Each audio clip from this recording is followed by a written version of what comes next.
وقت کے فرعون کو ابھی ابھی 14 سال کی سزا ہوئی ہے جنرل فیض کو، اور آپ لوگ بڑے خوش ہو رہے ہیں کہ یار آرمی نے بڑا زبردست کام کیا ہے۔ وقت کے فرعون کے نامہ اعمال کے اندر کس چیز کے اوپر سزا ہوئی ہے کہ ایک شخص کے ساتھ اس نے کوئی سکیم میں جا کے جو ہے نا زیادتی کرتی تھی۔ اس طرح کی کروڑوں زیادتیاں تو ان جرنیلوں کے نامہ اعمال میں بھری بڑی ہوتی ہیں، آپ سمجھ رہے ہیں؟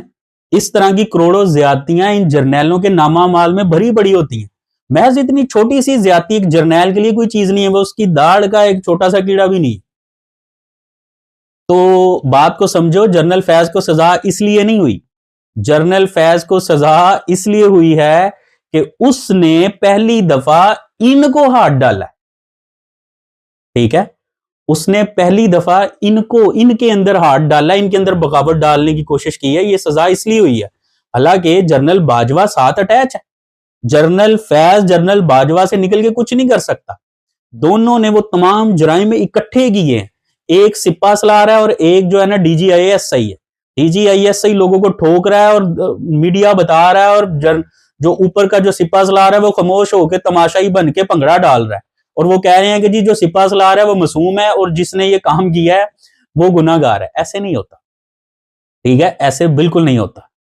یہ لڑائی کسی جرنیل کی غلطیوں کی وجہ سے نہیں ہے، یہ لڑائی ہے شخصیات کے درمیان، یہ شخصیات کا کلیش ہے۔ اس کے اندر آپ نے کسی کو کوئی نمبر دینے نہیں بیٹھ جانا کہ فوج نے بڑا زبردست کام کر دیا، نہیں، فوج کو پہلی دفعہ اندر سے کسی نے مضبوط ہاتھ ڈالا اور فوج کے ایک دفعہ پیروں کے نیچے سے زمین نکل گئی ہے۔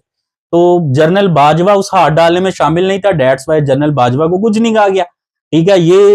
یہ جو شخص تھا یہ اس میں شامل تھا، تو بہانے وہی بنائے جا رہے ہیں کہ جی اس نے طاقت کے اندر رہتے ہوئے فلانے بندے کی ٹاپ سکیم والوں کا جو ہے نا، ٹاپ سوسائٹی والوں کا جو ہے نا وہ زیادتی کی تھی ان کے گھر میں گھس کے۔ وہ اتنے جرم تو جرنیلوں کے بچوں کے بھی بچے ایویں کر جاتے ہیں، اتنے بڑے بڑے جرم ان کے نامہ اعمال کے اندر ہیں، ان کو کوئی پوچھنے والا نہیں ہے۔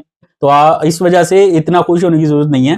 یہ ان کی آپس کی دو مگرمچھوں کی لڑائی تھی، ایک مگرمچھ ہار گیا، ایک مگرمچھ جیت گیا۔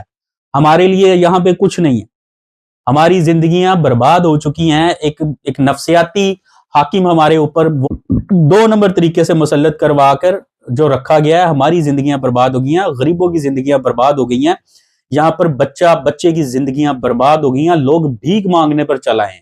ہمارا یہ حال ہے اور آپ کے ساتھ کچھ اچھا نہیں ہونا۔ تو ان لوگوں کو ڈسکس کر کے اپنا ٹائم اور وقت ضائع نہ کیا کریں، کوئی اچھا کام کر لیا کریں یار، کوئی نماز، کوئی نفل، کوئی اچھا کام کر لیا کریں۔